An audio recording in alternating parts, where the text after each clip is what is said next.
আমরা পিভি দিয়ে দেখতে পারি, তারপর কপি।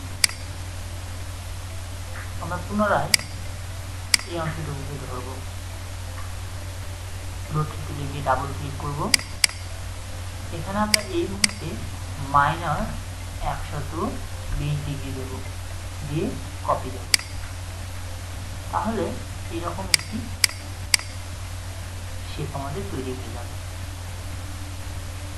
এখন আমরা সবগুলোকে ধরে এখান থেকে শেপ বিল্ডার টুলটি নিয়ে অল্টার প্রেস করে এগুলোকে মাইনাস করে দেব। এখন তারার মতো যে কর্নারগুলো দেখা যাচ্ছে এগুলোকে দূর করে দেব।